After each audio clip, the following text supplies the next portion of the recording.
Inovadores da Saúde, tendo a honra de receber aqui presencialmente no estúdio em São Paulo, o Dr. Bruno Benigno, médico urologista e um médico digital. Vocês não têm noção das ferramentas que o Dr. Bruno usa, que ele usa na prática dele e ele revolucionou o consultório dele, a relação com o paciente, a relação com a secretária, através das ferramentas digitais. E é isso que a gente vai falar aqui hoje. E mais, você que é médico, fique ligado que se você gostar desse conteúdo aqui, o Dr. Bruno, ele vai oferecer mentorias gratuitas para os médicos que quiserem aprender com ele como usar as ferramentas digitais voltadas para a prática, para o consultório. O Bruno usa no dia a dia, ele vai contar para você como ele faz isso e a gente vai oferecer via SD Conecta na comunidade Saúde Digital mentorias gratuitas com o Bruno para te ensinar a usar Trello, a usar ferramentas digitais de prontuários eletrônicos, como que ele faz telemedicina e como que ele cuida da experiência digital do paciente. Bruno, cara, muito bom estar aqui com você.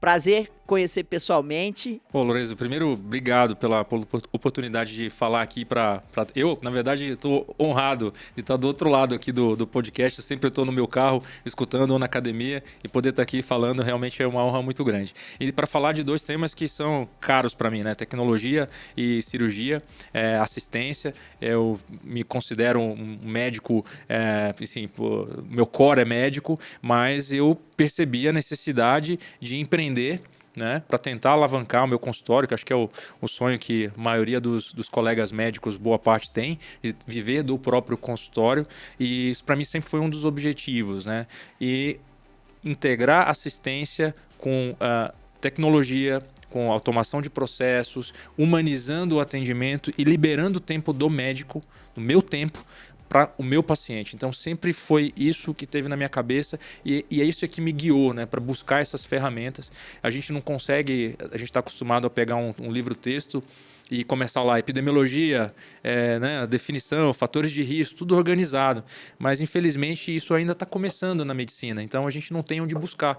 Então, eu falo que é um pouco de experiência de garagem, com tentativa e erro, e reavaliando constantemente os processos. Por isso, você tem tanta autoridade para ensinar, porque você desmatou, você abriu esse mato. Eu tô fazendo isso aqui dentro da minha empresa. Não é nada diferente do que eu faço dos meus colegas que são empreendedores digitais. Só que eu quero levar isso para os médicos, eu ponho isso nas minhas aulas, então é muito legal ver você fazendo. Mas antes da gente entrar no tema, eu queria que você, como sempre, falasse do seu background, onde você fez, onde você formou, qual que é a sua especialidade, conta aí pra gente. Legal, bom, eu sou paraense, nasci em Belém, fiz a faculdade Universidade Federal do Pará até o 5º ano. No 5º ano, um amigo que já vinha bastante aqui para São Paulo falou que tinha uma prova para fazer um internato aqui no Hospital do Servidor Público Estadual. Falei, bom, ok, vamos lá fazer essa prova. A gente começou a estudar na época, não sei se alguns vão lembrar, o Medicurso, ele não era presencial em Belém, então a gente começou a comprar as apostilas. Era no cinema, mas antes era a apostila. Então a gente começou a pagar as apostilas, a gente se dividiu em 4 colegas e a gente recebia pelo correio as apostilas. E a gente se preparou, veio para São Paulo, fez a prova e nós fomos aprovados aqui no internato para fazer o 6º ano da faculdade. Eu voltei para lá para colar grau e tudo, mas o último ano eu fiz aqui. E para mim foi uma experiência muito enriquecedora em todos os aspectos, pessoal e uma experiência também profissional, porque eu comecei a conviver com pessoas muito voltadas também para aquele universo acadêmico aqui em São Paulo. Nessa época, a coisa de discussão de artigos, eu cheguei na infectologia, fiquei fascinado. E ali no servidor aconteceu uma coisa muito importante que foi definidor na minha carreira. Quando eu já sabia que queria fazer cirurgia, mas um dia eu entrei no centro cirúrgico e estava um cirurgião, que eu não lembro o nome, fazendo uma colecistectomia, uma cirurgia por vídeo. Tinha umas 20 pessoas fora assistindo. Tirando a vesícula. Tirando a vesícula. Só que a gente está falando isso de 2005. Naquela época, 2005, a discussão era se valia a pena fazer cirurgia de vesícula por vídeo, porque não justificava o custo. E alguns anos depois eu fui num congresso, o título da apresentação é Ainda é ético fazer cirurgia por vídeo de vesícula? Mas aquela cirurgia me marcou muito, porque eu falei, nossa, é isso que eu quero fazer, nossa, manipular ali aquelas pinças, ver a cavidade, aquela definição de imagem, poder ver a cirurgia. Eu falei, não, é isso que eu quero. E foi definidor. Fui fazer cirurgia geral, fiz 3 anos de cirurgia geral, optei pela urologia, e na urologia, na metade do meu R2, foi a minha segunda definição, né? Você fez residência aqui em São Paulo? Isso, fiz em Jundiaí, cirurgia geral em Jundiaí, e aí depois eu fui fazer urologia em São José do Rio Preto. E aí, lá em São José do no hospital do Instituto de Urologia e Nefrologia de Rio Preto. Uma residência que é bem antiga de urologia, tem quase 40 anos, então são 2 residências por ano lá. E aí fui para lá, no segundo ano, fui fazer um estágio em Denver, ganhei lá um prêmio, fui para um estágio em Denver, e lá conheci um brasileiro, o Dr. Fernando Kim, que lidera até hoje lá o serviço de Denver, e é um médico entusiasta em crioterapia para tratamento de tumores renais. Então eu fui lá para ver isso, e acabei tendo contato em outro serviço com a cirurgia robótica lá. Então eu falei, poxa, é para aí que está indo a coisa. E nessa época, a cirurgia de cálculo por laser, a ureteroscopia flexível, no Brasil ainda não era difundida. Estava começando, eram centros de referência que faziam, e lá eu pude ver para onde que a urologia estava caminhando. Absolutamente, minimamente invasiva. Eu falei, bom, esse é o caminho que eu tenho que seguir. No final da minha residência de uro, em Rio Preto, o Fernando Kim me convidou para fazer o fellow, mas era um fellow de pesquisa, eu não ia colocar a mão na massa, eu sempre gostei de operar. E nesse meio tempo, eu fiquei sabendo que ia ter o primeiro ano do fellow de cirurgia robótica e oncologia do AC Camargo, isso 2013. Eu falei, bom, provavelmente eu não vou nem colocar a mão no robô, mas eu vou lá porque é minha chance. E vivi aquele dilema, vou para os Estados Unidos para fazer pesquisa ou vou ficar aqui no Brasil para aprender a fazer o que eu queria fazer. E eu acho que eu fiz a melhor decisão naquele momento, fiquei. Acabou que o serviço na época cresceu, é de 2013, aumentou, e eu fui incorporado lá e fiquei como assistente de 2013 até 2019. Então fui lá, eu sou a terceira geração, digamos, de médicos que tiveram treinamento em cirurgia robótica e a primeira geração que treinou no Brasil, né? Treinamento 100% aqui no Brasil. Perfeito. Agora a gente vai dar uma pausa na cirurgia robótica. Uhum.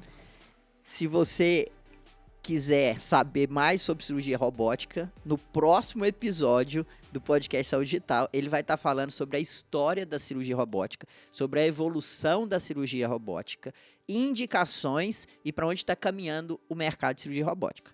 Agora eu quero antecipar, então você já percebeu que ele é um médico que vê tendência. Agora nós vamos falar neste primeiro episódio sobre ferramentas digitais para o médico. Como o médico pode ser protagonista da saúde usando ferramentas digitais. Ah, mas usar ferramentas digitais é só para aparecer, para falar que é digital? Não, porque as boas ferramentas digitais retiram atritos, melhoram o processo e você vai colher os frutos disso. Vamos lá. Você me contou, que eu quero começar por aí. Quando você terminou a residência, você viu ali que tinha o Dr. Alia. Exato. Que poderia te ranquear para o seu público. Exato. E aí você investiu nisso e conta como que foi isso. E foi perfeito o ponto que a gente mudou a marcha, porque nesse tempo que eu fiquei como assistente dentro de uma instituição fechada, eu sempre tive aquela pulga, né, atrás da orelha. Poxa, será que eu vou ficar dependente do fluxo de pacientes sempre do hospital, né? É um problema, porque às vezes você está num centro de referência, você está numa zona de conforto, mas sempre me preocupava o fato de, no outro dia, eu não estar mais lá. E aí? Quem sou eu, né? Cadê minha carteira de pacientes? Quem me conhece? Quer dizer, eu não sou gerador de fluxo, e sempre isso me incomodou. Então, desde o D0, quando eu virei assistente, eu sempre investi no meu consultório. Então, primeiramente, eu era o júnior ali de um consultório que já existia, comecei a investir. Como é que eu captava pacientes, né? Os poucos que me conheciam. E eu vi nessa época a plataforma digital Dr. Alia. Como eu descobri? Eu digitei no Google lá, urologista São Paulo, e eu percebia que sempre estava bem ranqueado lá o Dr. Alia. Falei, bom, vou fazer. Tinham poucos urologistas nessa época e acho que nem era muito bem visto, né? Você tá como médico ali com uma carreira, você, né, numa instituição de referência, e eu vou colocar minha foto, meu nome, meu currículo, num catálogo médico ali, eu né? Eu não sei se hoje ainda é bem visto, pode falar a verdade, mas assim, totalmente... anacrônico, né? Exato. Não enxergar essa. É a mesma coisa de um hotel não estar no TripAdvisor. É a mesma coisa, não Exato. querer estar no TripAdvisor. E Mas aí continua. ainda tinha muito aquela questão da medicina professoral, não, poxa, realmente você só tinha direito de ter voz, de falar, se você tivesse vinculado a uma grande instituição. E eu estava vinculado a uma grande instituição, mas eu percebia que, na verdade, não era meu o fluxo era do hospital, sempre foi do hospital, né? Sim. E, bom, de zero, decidi fazer. Como eu fiz isso? Fiz o meu cadastro lá, comecei a preencher e coloquei minha experiência. Olha, meu currículo, colocava minhas fotos do consultório, sempre estava interagindo com as pessoas. E comecei a perceber que aquilo ali tinha um resultado. O meu telefone começou a tocar. Naquela época, gerava fluxo. Falei, olha, interessante, muito interessante. E é interessante que depois o padrão foi mudando, né? As pessoas começaram a pesquisar mais até no WhatsApp, o telefone foi parando de tocar e a interação mudou, que é hoje praticamente totalmente de texto. Dificilmente as pessoas querem ligar, mas embora ainda liguem. E eu percebi que ali era um caminho. Pensei, bom, estou numa cidade ao redor de 22 milhões de pessoas, a internet vai me ajudar de alguma forma. E foi ali que eu comecei esse passo. E aí veio um outro problema, que foi a questão do telefone. Eu lembro que foi a primeira dor que eu tive que sanar. Eu tentava ligar, falar com a minha secretária e às vezes ela mesma não me atendia. Ela estava na hora do almoço, ou então o paciente tentava ligar, eu encaminhava, ela não conseguia retornar. Eu falei, poxa, rapaz, como é que eu dou? Eu não consigo contratar só, eu não vou conseguir pagar o custo de uma telefonista. Foi nessa época que eu achei uma empresa que fazia o outsourcing, né? Direcionava esse atendimento dos pacientes. Era uma empresa, na época, que eu contratei, ficava em Curitiba, e eles eram especializados em atender consultórios médicos. Então, o ramal direcionava e ele já atendia o consultório do Dr. Bruno. Isso já aliviou bastante. Eu parei de perder o paciente que me procurava. Então, foi o primeiro problema. O outro problema que eu tive, aí resolveu. Só que aí aumentou o fluxo de cirurgias. E a minha secretária ainda era, naquela época que era compartilhada com o meu sócio, era old school. Então ela anotava os pedidos de cirurgia no caderninho dela. Então tinha caderninho com desde o telefone do eletricista até o paciente que ia fazer a prostatectomia daqui 30, 40 dias, o pré-operatório que tinha que cobrar. E aí, às vezes, eu perguntava para ela, fulana, você ligou para o paciente fulano de tal? Tá tudo certo? Ela, doutor, o que ele vai operar mesmo? Aí eu descabelava, né? Eu falei, meu Deus do céu, não vai virar isso aqui nunca, né? Porque eu dependo da memória dela, mas ela também tá sobrecarregada. Como é que eu faço isso? E aí foi nessa época que eu falei, não, a gente precisa estar na mesma página. Não dá. A gente precisa estar na mesma página. E aí eu comecei a procurar as ferramentas, foi quando eu encontrei o Trello, né? Pesquisando como é que eu vou fazer, como é que eu vou catalogar. E aí um capítulo à parte aqui, o Trello começou com um quadro simples, branco, com um paciente, um nome e uma foto da carteirinha. E a coisa foi evoluindo, a gente foi mapeando os processos e hoje ele realmente é uma ferramenta poderosíssima no consultório, né? Perfeito. Então, vamos só recapitular aqui para ficar mais claro para a nossa audiência. Então, de zero, você vê que você está debaixo de uma grande instituição, isso é ótimo para você, ótimo para o seu nome, só que você não é gerador de fluxo, você não é protagonista do seu paciente. Exato. E você já estabelece uma estratégia para se tornar protagonista, você ser o gerador de fluxo. Uhum. Viu quais as ferramentas possíveis, achou Doctoralia, começou a dar resultado, investiu no seu consultório. Esse consultório era compartilhado, dependia muito da secretária. Correto. E aí, então, você vê como que ele está resolvendo dores. Cada dia ele tem uma dor para resolver, vai resolve. Resolveu a dor de ser achado, Doctoralia. Não é que resolve da noite pro dia e nem é bala de prata, tá, gente? Não é assim, então agora eu tô no Doctoralia e acabou. Não é isso. Não. Mas você tá melhorando quando você mede o que você fazia antes e o que você tem hoje, você melhora. Então, melhorou a visualização, né? Você começou a ser encontrado, resolveu o telefone e agora você está com um pepino aí. Secretária não está dando conta da demanda, está muito... tá gargalando o processo na secretária. E aí, o que você faz para resolver esse problema? Eu sempre falo pro meus amigos assim mais próximos, eu falo, olha, se um dia você entrar no seu consultório e você der bom dia para sua secretária e ela tiver assim com aquela cara de que tá assustada, arrancando os cabelos, ela tá preocupada, se preocupe, seu consultório está em perigo. E eu te falo e os seus pacientes não estão satisfeitos. Dela, e a culpa não é dela. A culpa não é dela. A culpa não é dela, porque você tem que dar condições para sua secretária, para o seu time trabalhar. O seu time tem que ser ágil, você tem que evitar... Ninguém gosta de fazer trabalho repetitivo. Ninguém gosta de ter que escrever o mesmo formulário 30 vezes a mesma coisa, né? Ninguém gosta de perder tempo com coisas que podem ser automatizadas, que podem ser um fluxo estabelecido. Então, tenha sempre um olhar crítico e pare para perguntar o que está difícil para você, onde é que está sendo o gargalo, onde que você está tendo dificuldade, tenta resolver esses problemas. E eu vou acrescentar outro ponto aqui, e aqui não é sendo preconceituoso, mas quando a gente fala de trabalho, a gente tem que buscar a excelência técnica, e a excelência técnica hoje, para uma secretária, ela tem que saber manejar, ela tem que ter fluência nessas ferramentas digitais para ajudar o médico. Mas vou te falar uma coisa, viu, Lourenço? Desculpa te interromper, mas esse profissional no mercado não existe ainda. Não existe. Então a gente médico... Tem que formar, você tem que criar ele. Exato. Mas você não pode contentar que aquela secretária que é gente boa, que é boazinha, tal, ela é excelente, ela tá entregando com excelência. Você tem várias maneiras de ajudar essa pessoa, mas no seu consultório você tem que primar pela excelência. Você gostaria de que seu auxiliar da cirurgia fosse um auxiliar que fosse bonzinho, legal, mas que não cuidasse com a higiene, com as incisões, né? É a mesma coisa até a secretária, você tem que buscar excelência. E às vezes você vai ter que treiná-la, não é? Treiná-la, e aí... Tá, agora eu quero trazer uma coisa concreta. Para onde eu busquei, né? Não tirei nada da minha cabeça.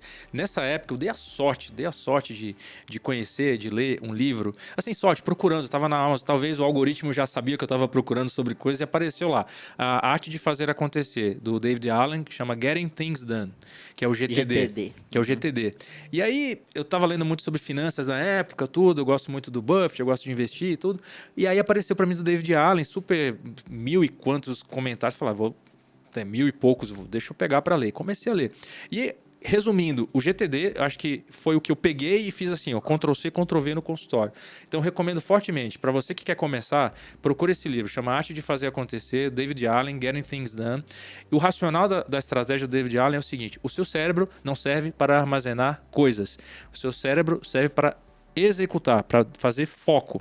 Então, o grande problema de todo mundo, né? A gente acha que é multitarefa, mas no fim das contas, você não consegue tocar os projetos, porque grandes projetos, eles são tocados com pequenas ações. Então, o David Allen tem a filosofia de, primeiro, faça um brainstorm, tire tudo da sua cabeça, coloque numa cesta que ele chama de inbox. Tira tudo da sua cabeça, inbox 0. E se pergunte, isso que eu tenho na minha frente, ela é uma ação? Sim. Tem lá o fluxo. Eu tenho que tomar uma atitude agora? Sim. Eu vou fazer isso em menos de 3 minutos? Sim. Então faça. Ah, não. Isso aqui não é uma ação que vai demorar mais. Então, eu tenho que fazer? Então, agende. Sou eu que vou fazer? Então, delegue. E também tem um lugar onde você vai cobrar o que você delegou. Não adianta você falar para sua secretária ou para as pessoas que trabalham com você, faz isso. E aí? Como é que você delega? Como é que você sabe que você tem que cobrar isso depois? Então, delegar. Segundo, às vezes o Lourenço me mandou um artigo interessante, puxa, bem legal. É uma coisa que eu quero guardar. Então, ele vai para um lugar chamado arquivo. Então, tenha um lugar onde você arquiva as coisas, onde você vai saber encontrar depois, até para escrever um artigo no futuro. Tá? Ou não, é lixo. Então, basicamente, esse é o fluxo do GTD. E aí eu trouxe isso, e primeiro eu aprendi a fazer. Eu coloquei isso na minha vida como um hábito, né, de tentar processar. Aí é um outro, a gente pode até falar no curso, que é o conceito do inbox 0. Tem ferramentas fantásticas no e-mail, como GTD você processar e-mail. É um capítulo à parte que a gente não vai conseguir esgotar aqui, né? Tem vários conteúdos no YouTube gratuitos, pagos para desempenhar essa função. Você vai falar isso na sua mentoria, como você faz, porque o grande lance, pessoal, não é seguir uma receita do bolo, é aprender a teoria e aplicar na sua prática. Exato. E você vai passar essa teoria na sua mentoria. Então, um tópico lá, GTD, pra gente passar para os médicos. Agora, aí você chegou nesse GTD, você caiu no Trello. Tá. E você começou a falar aí que eu te interrompi do MVP, mínimo produto viável. Uhum. Era um cardzinho ali, mas você começou. Isso mesmo. Conta aí. É isso mesmo. Então a gente começou ali com esse... Era simples, né? Então eu nunca... Às vezes eu não estava atendendo no mesmo consultório que ela. Eu atendia em 2 pontos da cidade. Então eu atendia numa clínica aqui em Moema, perto do Ibirapuera. E atendia outro ali na Frei Caneca, que era o consultório onde a secretária ficava. Nesse consultório de Moema, eu atendia os pacientes por convênio. Então, isso foi uma coisa que me ajudou muito, porque antes a gente quer ter consultório particular, né? Paciente consulta, mas você só vai ter paciente particular depois que você for conhecido, depois que você tiver uma carteira, que o paciente que vai querer passar com você. Então, eu sempre tive essa ideia de separar os lugares. Então, o lugar onde eu atendia o convênio e o lugar onde eu atendia a consulta particular. Então, eu recebia esse paciente, indicava a cirurgia, tirava uma foto ali no próprio Trello da carteirinha dos exames e já subia para a secretária. Lá no consultório, ela recebia isso. E aí, a gente começou a ter outros problemas, do tipo, olha, cadê os papéis para agendar no hospital A, B, C ou D? Porque eu não operava só num hospital. Então a gente começou a precisar ter esses documentos separados. Então a gente criou lá lista de contatos e documentos para agendamento do hospital A, B, C e D. Outra coisa que surgiu, o Trello dava a possibilidade de agendar uma cirurgia, só que a minha equipe não conseguia ver isso. Então a gente teve que integrar o Trello com o nosso calendário do Google. A gente criou um Google Teams. Então tinha outro problema, que era, doutor Bruno, você pode operar dia tal? Posso. Aí eu falava, liga para a secretária do doutor Paulo, que era meu sócio, né? Liga para a secretária do doutor Paulo e vê se ele pode. Aí ela ligava para a secretária do Paulo, a secretária do Paulo ligava para o Paulo, para dizer se ele podia, só que às vezes ele estava em cirurgia, ou seja, uma cirurgia que já era para ter sido agendada em 5 segundos, tinha que esperar um dia, às vezes 2 dias, para esperar o Paulo responder, para saber se ele podia me ajudar na cirurgia. Ou seja, então o que a gente fez? Não, vamos padronizar. Então a gente integrou, a minha secretária passou a ver a agenda do Paulo, a secretária do Paulo passou a ver a minha agenda. Simples, né? Tão simples, né? Simples, né? Ou seja, agora ela simplesmente acessava a agenda do Google e via lá. Aí como é que a gente teve um outro problema, Lourenço, que aparecia assim, deu certo.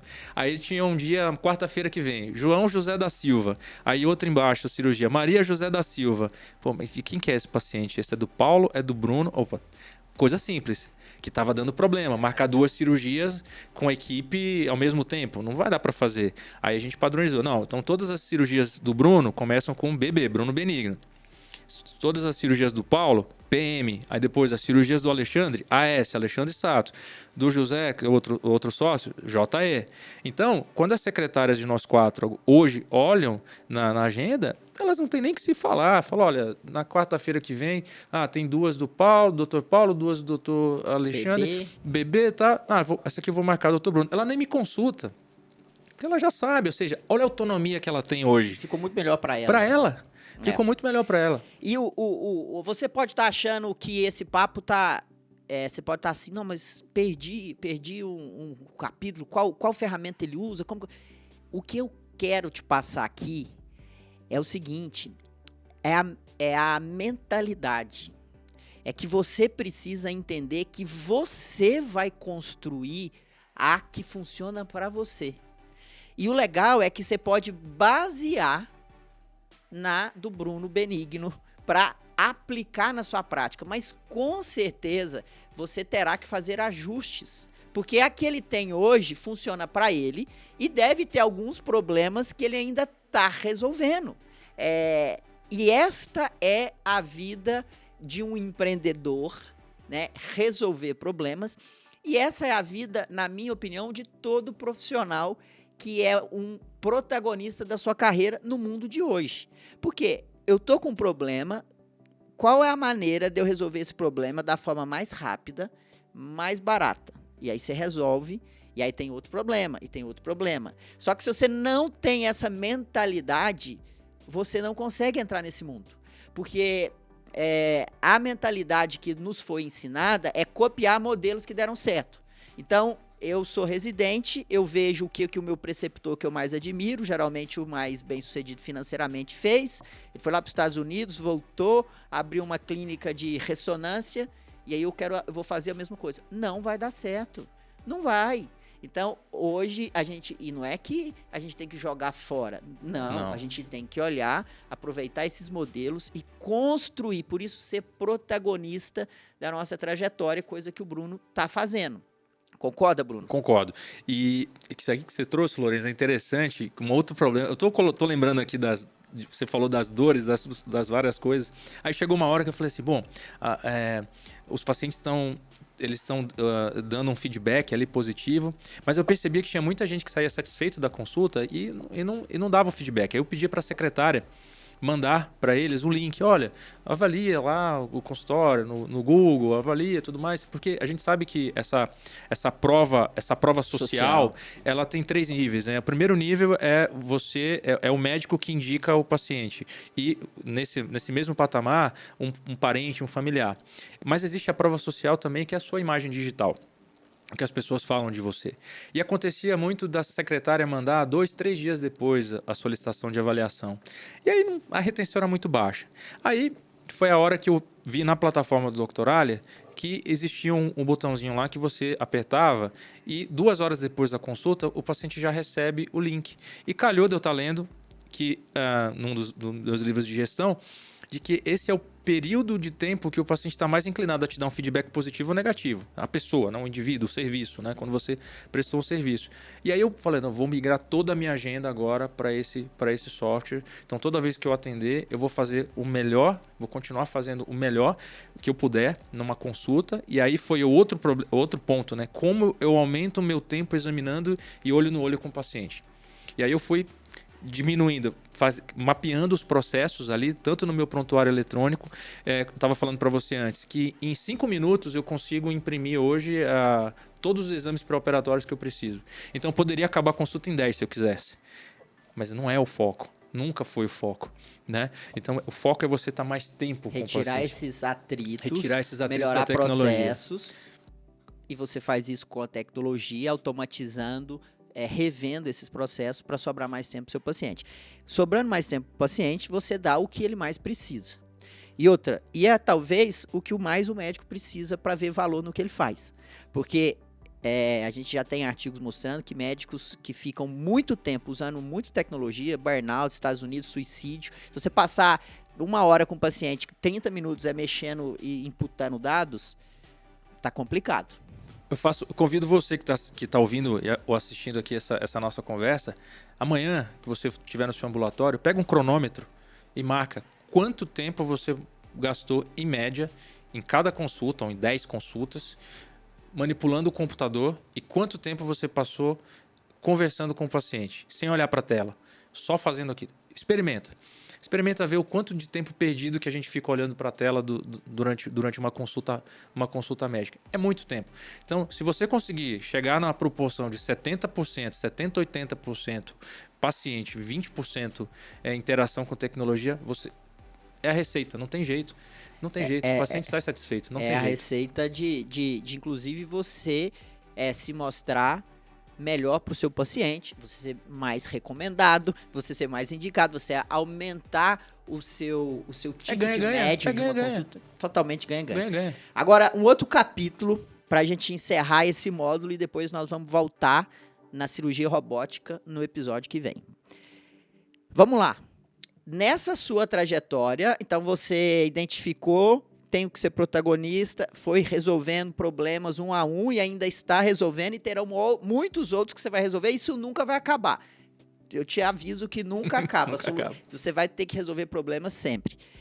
Porque copiar modelos já não é suficiente.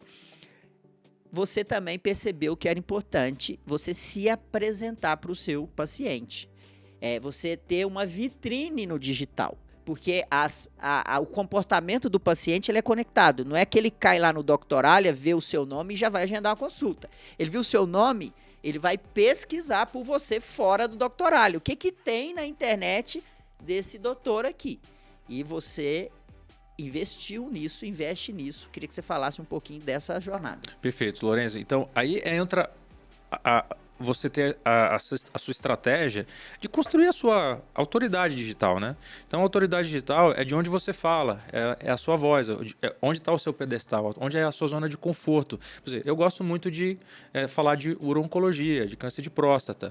E, apesar de eu me comunicar muito bem, assim, entre colegas, no meio médico, mas eu sentia que a necessidade de atingir mais um público maior com informação básica. Eu percebi que tinha muita dúvida que para nós médicos no dia a dia são dúvidas muito corriqueiras e às vezes a gente nem tem tempo de dar essa atenção para o paciente.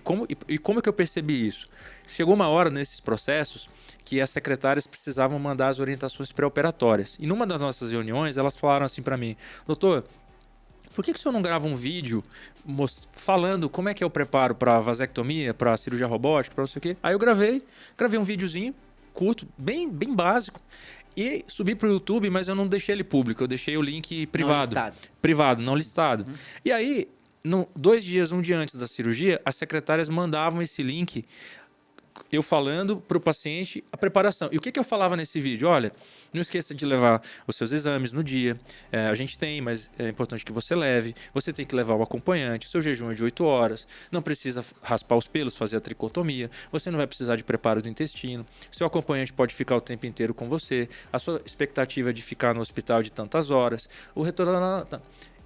Aí eu comecei a ter o feedback quando eles voltavam comigo. Nossa, doutor, obrigado. Nossa, ótimo, adorei a ideia do vídeo. Nossa, muito bom, tranquiliza, saber o que a gente vai ter que fazer. Assisti 5 vezes o vídeo antes da cirurgia, falei, interessante. Soltei o vídeo aberto. Aí eu falei, bom, ficou legal o pré, vou fazer o pós. Vamos testar. Bom, vou encurtar a história. Percebi que faltava exatamente isso, coisas básicas. Aí fiz como fazer a preparação para uma biópsia. E a gente começou a divulgar para os nossos pacientes. Porque eram coisas que eu não tinha tempo de falar numa consulta. Por exemplo, senhor João da Silva, o senhor precisa fazer uma biópsia de próstata. Por mais que eu quisesse me esforçar, numa consulta de 40 a 50 minutos, eu não ia dar todos os detalhes para ele como é que é uma biópsia de próstata. E não precisa. Né? Mas aí, depois de uma consulta, a secretária já mandou, olha, a minha secretária vai mandar para você um vídeo, e lá no vídeo eu explico, olha, e o dia da BC eu que explico. Não é, então, quando eu falo não precisa, é que tem coisas mais relevantes para você fazer durante 50 minutos. Exato. Mas aí você escala você potencializa gravando um vídeo que vai servir para todos os outros. E aí ele vai ver lá no conforto ali da casa dele, pensando, refletindo, lembrando de você depois que ele saiu de lá. E aí você agrega o valor no serviço, ou seja, você passa a não entregar o serviço, consulta, só no momento da consulta. Você entrega antes, você entrega durante e você entrega depois. Perfeito. Então, isso é a tecnologia ajudando você, né? Então, hoje, quando a gente vai lá, cirurgia robótica, então a gente criou no Trello um cartãozinho que é uma etiqueta, uma automação. Quando eu subo um paciente, por exemplo, de cirurgia robótica, estou dando exemplo aqui, né? Eu já coloco uma etiqueta lá, cirurgia robótica, vermelhinho. Automaticamente, o Trello já puxa o link dos vídeos na nossa playlist com toda a preparação para a cirurgia robótica. Já cai no cartãozinho do paciente. A secretária já sabe que ela tem que mandar aquilo ali. A gente não consegue mandar direto ainda para o paciente, seria ótimo, mas não dá. Então já aparece o link ali. Então ela já sabe que ele saiu da consulta, ele vai receber já todo... Perfeito. Tudo o que ele já vem mais preparado.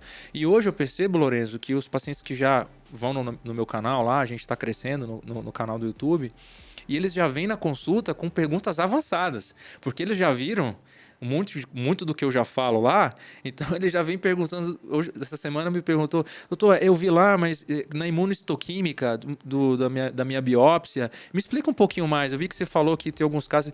Como é que o paciente normalmente te pergunta da imunistoquímica na biópsia? Estou dando um exemplo, ou seja, as perguntas vão sendo cada vez melhores. E fica mais legal, fica mais legal. Porque fica mais legal, porque você está trazendo o paciente para o centro, você está fazendo com que ele seja participativo. Exato. Na sua consulta.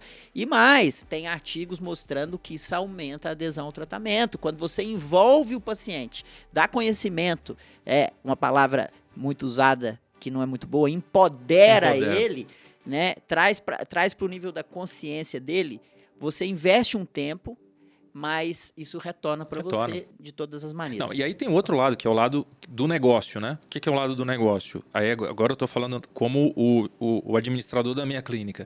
É um conteúdo que está ali, os próprios pacientes compartilham isso com outros, com familiares. Aí tem um efeito escala das mídias sociais. Bom, aí tem um lado que você alcança mais pessoas, o conteúdo é relevante. Bom, aí isso é o outro lado da coisa que a gente consegue perceber essa capilaridade aumentando cada vez mais. Quantos seguidores lá no YouTube? Tá com 81 mil agora. 81 mil. A gente foca muito lá, né? No YouTube. No YouTube, porque lá a gente agora começou a gravar as lives.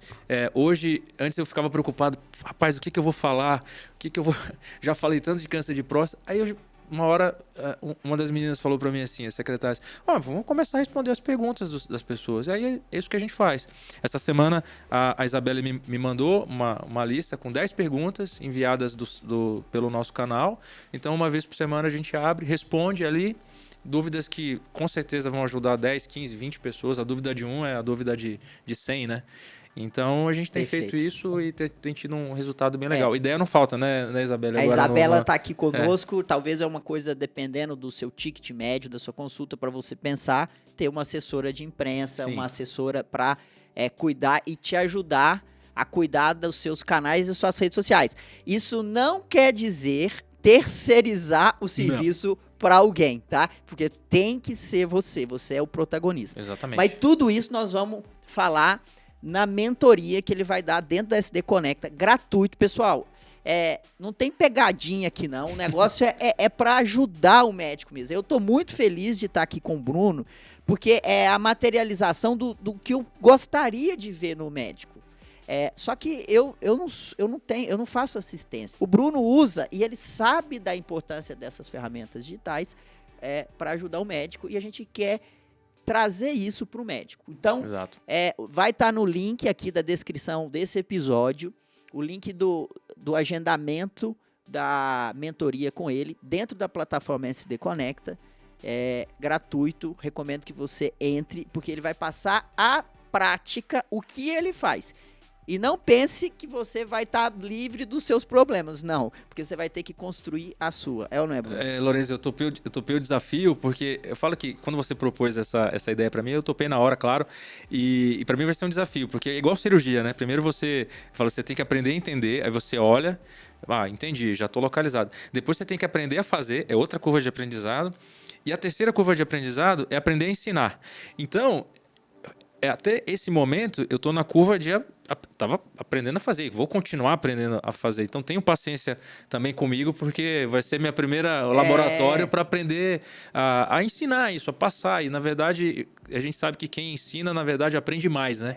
Então, a minha expectativa com essa porta que você abre é me conectar a uma quantidade maior de pessoas, aprender, porque quando você fala com um, fala com outro, e vem um outro que critica a sua ideia construtivamente, fala, mas se você fizer tal isso, você já me deu aqui uma outra ideia fantástica, que a gente pode falar do consultório do metaverso, eu achei fantástico. Eu acho que a gente também tem que abrir uma porta para isso, né? do Gather. Então, quanto mais você está aberto, quanto mais você se deixa ao seu radar e não tente ser o dono da verdade, fique atento à mudança, ajuste, afine a sua viola sempre. Eu acho que essa é a regra. E as pessoas que têm esse perfil, essa mentalidade, elas querem passar isso para frente, porque a gente recebe isso de outras pessoas, né? Então, essa é a intenção que a gente está te convidando para você passar isso, né, para as pessoas, ensinar, vai estar aprendendo e haverão outros multiplicadores dessa metodologia. Isso você reparte o conhecimento. Muito bom. Maravilha. Obrigado. Eu que agradeço, E Lourenço. até o próximo episódio sobre cirurgia robótica. Isso aí. Quem quiser acompanhar o nosso trabalho, meu Instagram é o @dr de doutor, _benigno. Falo, Benigno, sobrenome não é artístico, é sobrenome real mesmo. Eu falo uro-oncologista com sobrenome Benigno. Na faculdade, meu apelido era Brunoma. Então, _Benigno no YouTube. E no YouTube é só digitar meu nome, Bruno Benigno, já aparece lá da Clínica Uroonco, né? Então é fácil de achar. Eu estou ativo também no Insta, mas o nosso foco principal mesmo é produzir esse conteúdo voltado para pacientes, tá? Assim, lógico, o público médico acaba acessando, mas a gente acaba dedicando esse conteúdo mesmo para as pessoas que querem entender um pouco mais sobre os seus problemas urológicos. Perfeito. Né? Tá bom? Você que acompanhou, gostou, dá um like aí, assina o nosso canal. Se você está pelo podcast, avalia, dá estrelinhas no seu agregador de podcast, Spotify, Apple Podcast, Google Podcasts. Você pode também compartilhar esse episódio. Quando você compartilha o episódio, copia e cola o link nos seus grupos de WhatsApp. Mais ouvintes conhecem o Saúde Digital. Com isso, a gente fica mais relevante. Aí mais pessoas querem vir aqui como o Bruno para contar a experiência e é um ganha-ganha. Então, se você gosta do nosso conteúdo, valoriza o nosso conteúdo, ajuda a gente a divulgar. Muito obrigado e até a semana que vem.